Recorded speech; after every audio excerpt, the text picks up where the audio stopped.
हलाला की सच्ची कहानी। शौहर ने मेरा हलाला एक फकीर से करवाया। मुझे फकीर के साथ कमरे में बंद कर दिया। उस रात फकीर ने मुझे 7 घंटे तक। कभी सोचा भी नहीं था कि मोहब्बत और रिश्तों के नाम पर इंसान को यूं आजमाइश में डाला जा सकता है। एक लम्हे की जिद, एक गलत फैसला और फिर सारी जिंदगी पछतावे के साए में गुजर जाती है। मैं माहम हूँ और ये मेरी कहानी है जिसमें मोहब्बत के नाम पर मिला धोखा, रिश्तों के नाम पर मिला जहर और हलाला के नाम पर सहना पड़ा अजाब। मेरे शौहर के लफ्जों ने मुझे झंझोड़ कर रख दिया था। मुझे ऐसा लगा था जैसे किसी ने मेरी रूह में खंजर घोंक दिया हो। ये लफ्ज नहीं, बल्कि मेरे किरदार पर गाली थी। मैं खाली खाली नजरों से अपने शौहर को देख रही थी। कुछ लम्हे जैसे हम दोनों के दरमियान ठहर से गए थे और फिर अफाक को होश आया था। वो एकदम ही मेरे कदमों में बैठ गए। कहने लगे, मैं सच कह रहा हूँ माँ, मैंने जानबूझकर ऐसा कुछ नहीं किया। पता नहीं मुझे गुस्से में क्या हो गया था कि मेरे मुंह से ये लफ्ज अदा हो गए। तुम इसे मेरी नादानी समझकर भूल जाओ। समझ लो कि मैंने ऐसा कुछ कहा ही नहीं। अफाक ने जैसे ही मेरा हाथ पकड़ा तो मैंने झटके से उसे खुद से दूर किया। आंसू रवानी से मेरी आंखों से बह रहे थे। अफाक को तो शायद अब भी होश नहीं था कि वह क्या कह रहे हैं।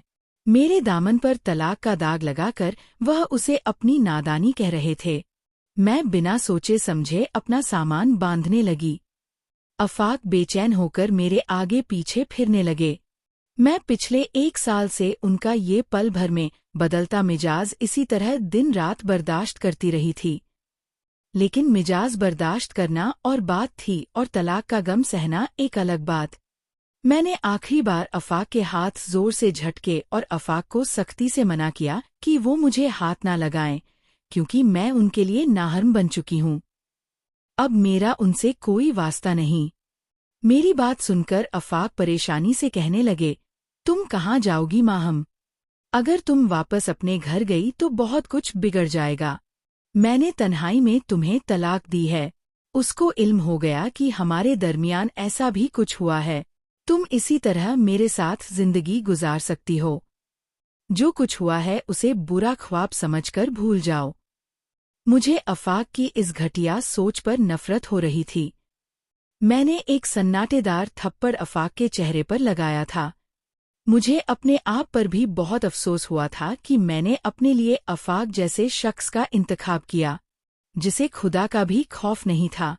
उसने भले ही तन्हाई में मुझे तलाक दी थी, लेकिन वह अपनी हद से तजावुज कर चुका था और मैं किसी भी तरह उससे ताल्लुक कायम करने का सोच भी नहीं सकती थी।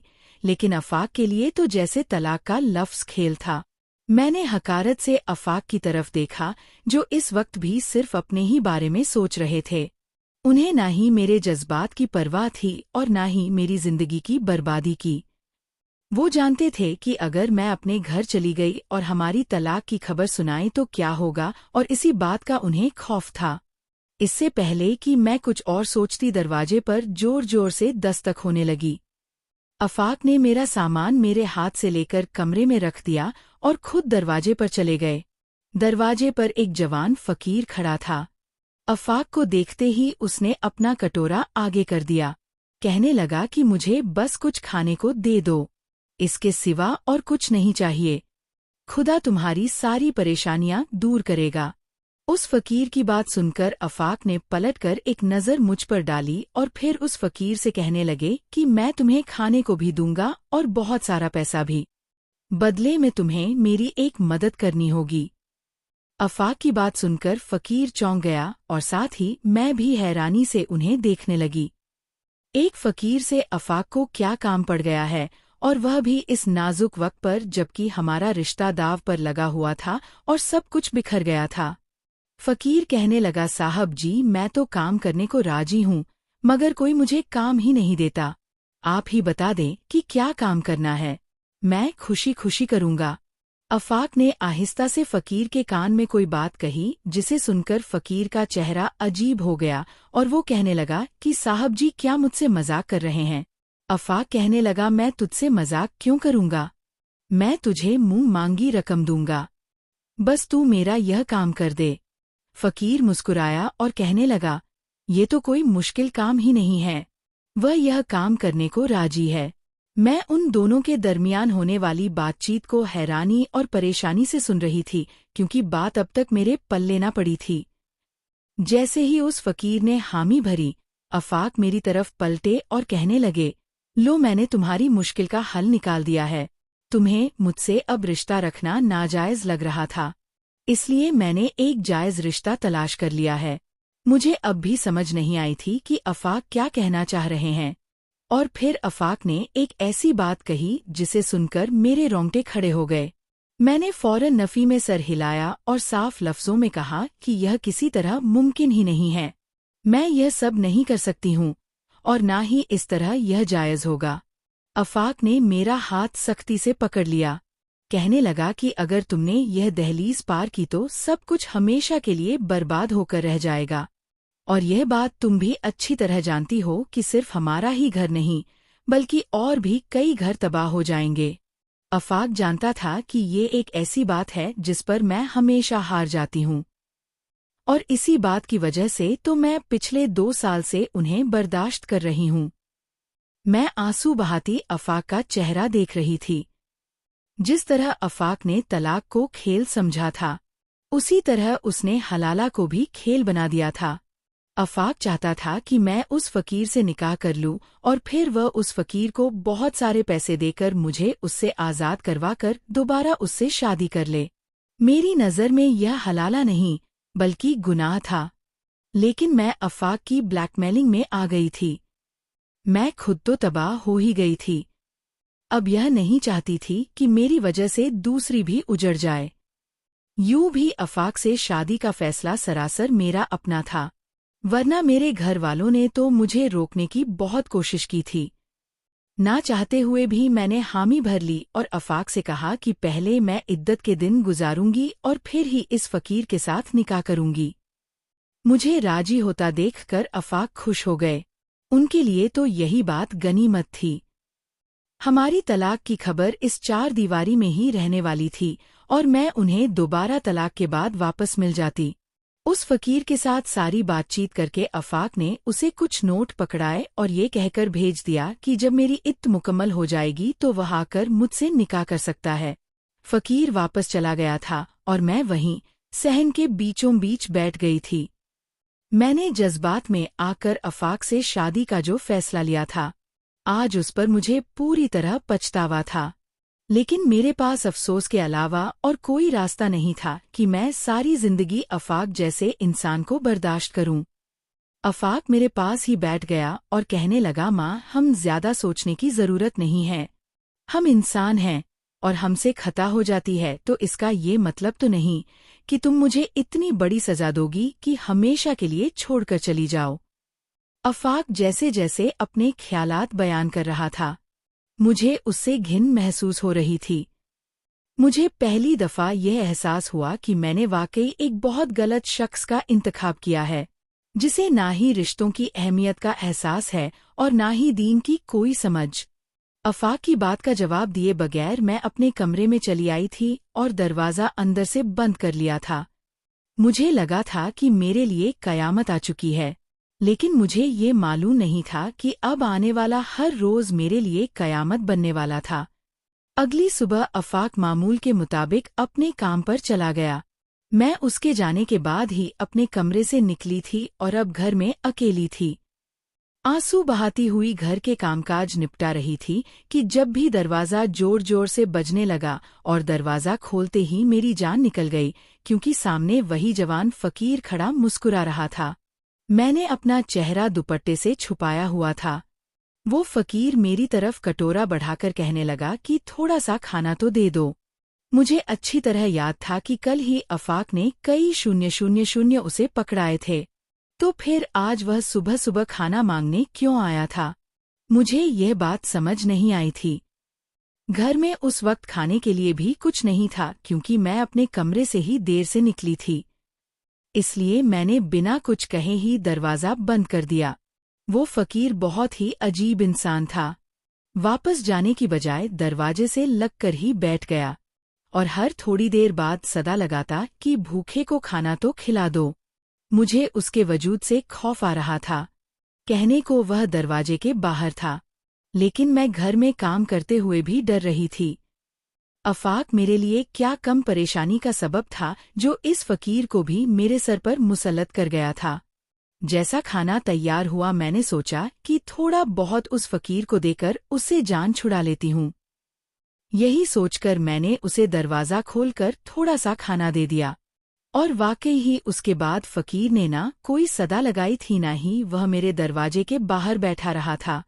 लेकिन रात के वक्त वह फिर आ गया था और पता नहीं उसकी आफाक के साथ क्या बात हुई थी कि आफाक ने उसे सोने के लिए हमारे ही घर में जगह दे दी थी और फिर हर रोज ऐसा ही होने लगा।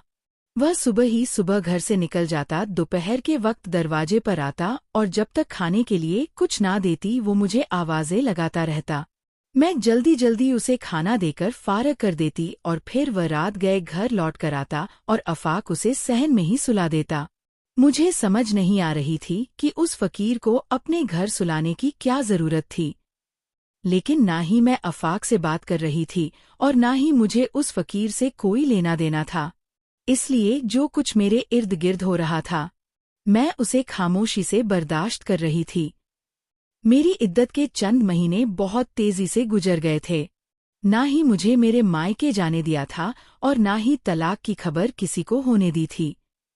और फिर इद्दत के बाद आफाक ने मुझे अपने सामने बिठा लिया और कहने लगे कि आज रात ही मैं तुम्हारा उस फकीर से निकाह करवा दूंगा और कल ही तुम उससे तलाक ले लेना। आफाक की बात सुनकर मैंने कहा कि मैं उस फकीर के साथ एक पल भी नहीं गुजार सकती। मैं तुम्हारे कहने पर उससे निकाह कर रही हूँ, लेकिन उसके साथ कोई ताल्लुक कायम करना मेरे लिए मुमकिन नहीं है। मैं नहीं जानती कि किस तरह का हलाला है, ये जायज़ है या नहीं, लेकिन वो सब नहीं कर सकती जो तुम चाहते हो। आफाक मुस्कुराकर कहने लगा, मेरी जान तुम फिक्र ना करो, जैसा तुम चाहोगी वैसा ही होगा। मेरे लिए तो इतना ही बहुत है कि तुमने इतने महीने इस राज को अपने सीने में ही दफन रखा है और हमारे रिश्ते को नई जिंदगी देने के बारे में सोचा है। और जैसे ही मेरी इत्त मुकम्मल हुई तो आफाक ने उस रात उस फकीर को घर बुलाकर उसके साथ मेरा निकाह पढ़ा दिया। वो फकीर मेरे सामने बैठा था। आज वह थोड़ा तैयार होकर आया था और उसका हुलिया रोजाना की तरह मैला नहीं था। निकाह के फौरन बाद ही आफाक ने खाना लगा दिया। खाना उसने बाहर से मंगवाया था और उस फकीर से कहने लगा कि तुम रोज खाना मांगते हो, आज हमारे साथ बैठकर खाना खाओ। मुझे बिल्कुल भी भूख नहीं थी, लेकिन आफाक के मजबूर करने पर मैंने उन दोनों के साथ खामोशी से खाना खा लिया।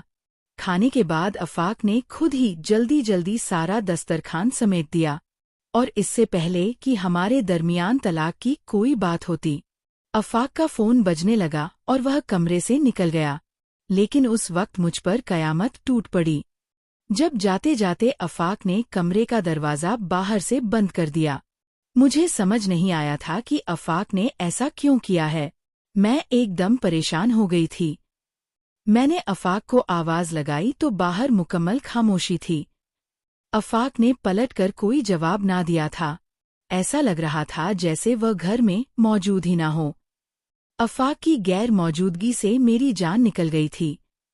मुझे सारा कमरा घूमता हुआ महसूस हुआ था और मैं एकदम ही चकराकर गिर पड़ी थी।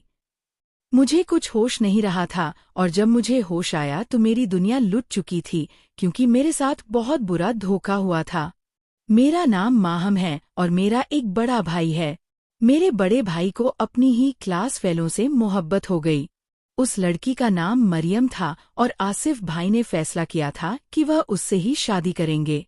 मेरे माँ बाप इस शादी पर राजी नहीं थे, क्योंकि उनकी नज़र में मरियम और उसके घर वाले अच्छे लोग नहीं थे। लेकिन मोहब्बत पर किसका जोर चलता है। भाई अम्मा अब्बा के इकलौते बेटे थे और उनकी खुशी को देखते हुए अब्बू ने सारे एतराज़ात को बुलाकर मरियम को अपनी बहू बना लिया। मरियम वाकई ही अच्छी बहू साबित हुई थी और उसने मेरे माँ बाप की सोच को गलत साबित कर दिया था। मरियम की वजह से ही आफाक का हमारे घर बहुत ज्यादा आना जाना हो गया था, क्योंकि आफाक मरियम का छोटा भाई था।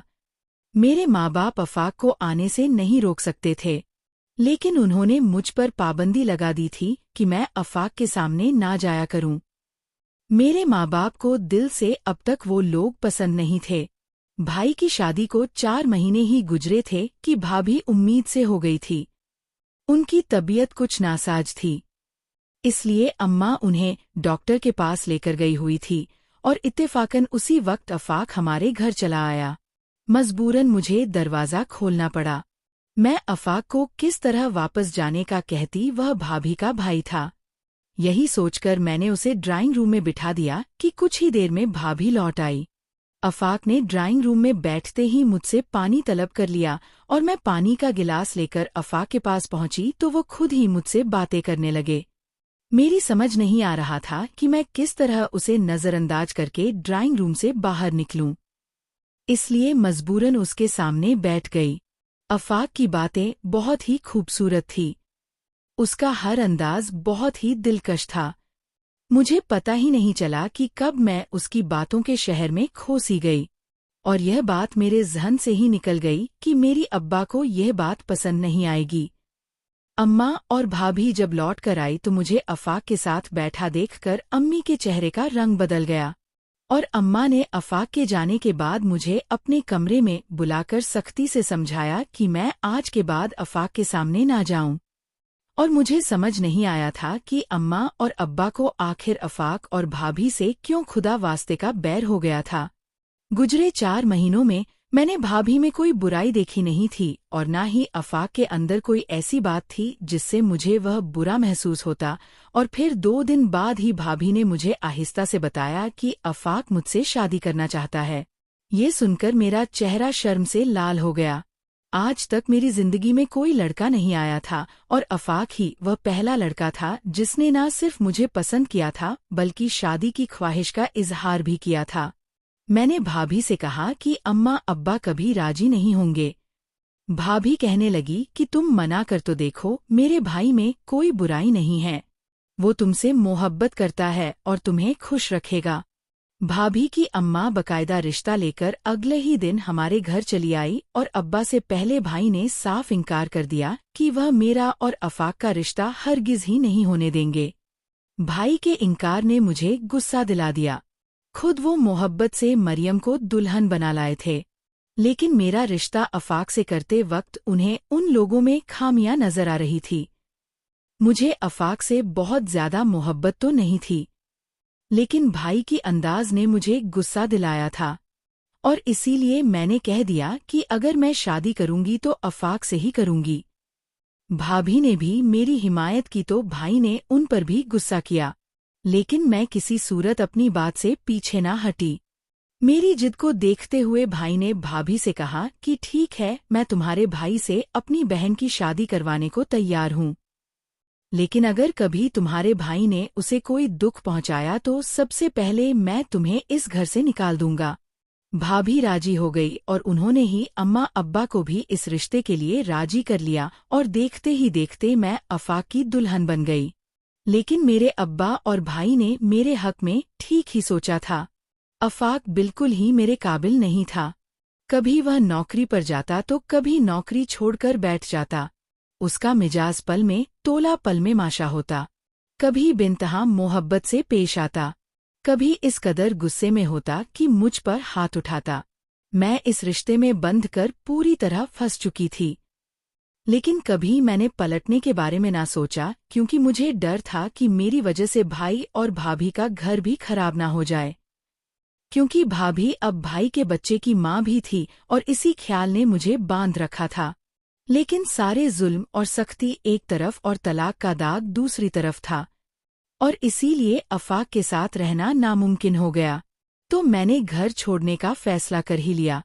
मगर एक दफा फिर आफाक ने हलाला का रास्ता निकालकर मुझे रोक लिया था, लेकिन मुझे मालूम था कि यह रास्ता मुझे जहन्नुम तक ले जाएगा।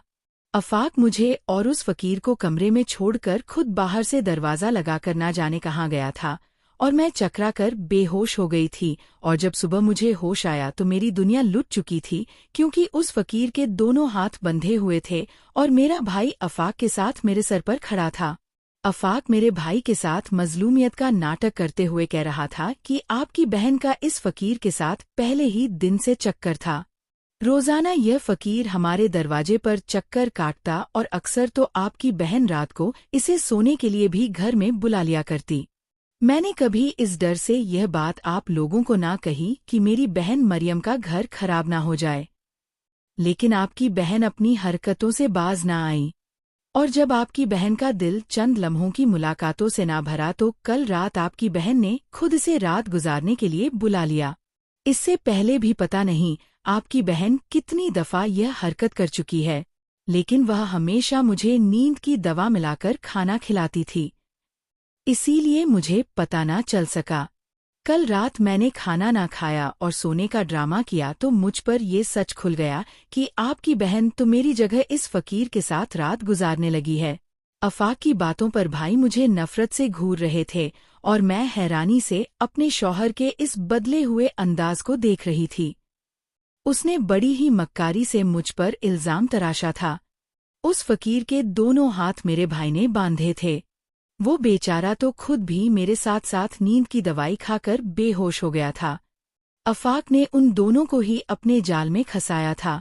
वह मुझे तलाक दे चुका था, लेकिन पछतावा उसे मुझे तलाक देने पर नहीं था, बल्कि उसे अपनी बहन के घर को बचाना था। मुझसे तो अफाक का दिल भर चुका था और इसीलिए उसने मेरी ईद के बहाने पूरा मंसूबा तैयार करके मुझे मेरे भाई की नज़रों में गिरा दिया। अफाक बड़ी चालाकी से कह रहा था कि भाई आप चाहें तो आस पड़ोस वालों से भी पूछ सकते हैं। मेरी गैर मौजूदगी में भी ये फकीर सारा दिन हमारे दरवाजे पर रहता था और रात हमारे घर में ही सोता था। मैंने गुजरे इस 2 साल में एक दफा भी अपने घर से अफाक की कोई शिकायत ना की थी, इसलिए मेरे घर वालों को और खासकर मेरे भाई को अफाक से तो कोई गिला नहीं था। लेकिन अफाक ने जिस तरह मेरे खिलाफ पूरा मंसूबा बनाया था, भाई मेरे खिलाफ हो गए थे और बंधे हुए फकीर को 2-4 लात मारने के बाद मुझे ये कहकर चले गए कि आज से तुम्हारा हमसे कोई ताल्लुक नहीं। अफाक ने अपना पूरा दिमाग चलाकर अपनी बहन का घर बचा लिया था और मुझे हमेशा के लिए मेरे घर वालों की नज़रों में गिरा दिया था।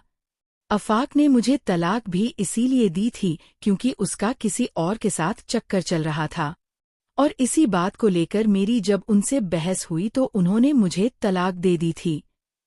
और जब मैं घर छोड़कर जाने लगी तो अफाक ने साफ कह दिया कि मुझे कोई गलतफहमी हुई है, उनका किसी के साथ कोई चक्कर नहीं। मैं भी बेवकूफ़ थी जो हर बार की तरह इस बार भी उनकी बातों में आ गई थी और अपने भाई का घर बचाने के लिए अपनी जिंदगी दाव पर लगा बैठी और मेरा वही भाई पूरा सच जाने बगैर मुझे दुत्कार गया था। लेकिन मुझे अपने भाई से कोई गिला नहीं था क्योंकि अफाक जैसे घटिया इंसान से शादी करने का मेरा अपना फैसला था। भाई के जाने के बाद अफाक ने फकीर को खोल दिया और कहने लगा कि देखो मैंने तुम्हें दर दर की ठोकरें खाने के लिए नहीं छोड़ा बल्कि तुम्हारा निकाह इस फकीर के साथ करवा दिया है। अब तुम इसके साथ उसकी झोपड़ी में जाकर जिंदगी गुजारो। वो फकीर मेरी जिंदगी का सारा सच जान चुका था, इसलिए वह अपनी जगह से उठा और मेरा हाथ पकड़कर मुझे अफाक के घर से बाहर ले आया। कहने लगा कि मेरे पास तुम्हें देने के लिए बहुत कुछ तो नहीं, लेकिन मैं तुम्हें इज्जत की जिंदगी दे सकता हूँ। मैं आज भी उसी फकीर के साथ जिंदगी गुजार रही हूँ, लेकिन अब उसने मांगने का काम छोड़कर मेरे कहने पर मजदूरी का काम शुरू कर दिया है। वो मुझे आसाइशें तो ना दे सका, लेकिन उसने जो इज्जत मुझे दी थी उसने ही मेरी जिंदगी में नई रोशनी भर दी थी। कभी कभी मैं सोचती हूँ कि अगर मैं अपने माँ बाप की बात मान लेती और अफाक के सामने ना जाती या अपने भाई के समझाने पर अफाक से शादी का फैसला ना करती तो शायद आज मेरी जिंदगी ऐसी ना होती। आप लोग ही मुझे बताएं कि मैंने कहाँ गलती की थी जो मुझे इतनी बड़ी सजा मिली, और क्या मैंने एक फकीर के साथ जिंदगी गुजारने का फैसला लेकर अपने हक में ठीक किया। अपनी कीमती राय से हमें जरूर आगाह कीजिएगा।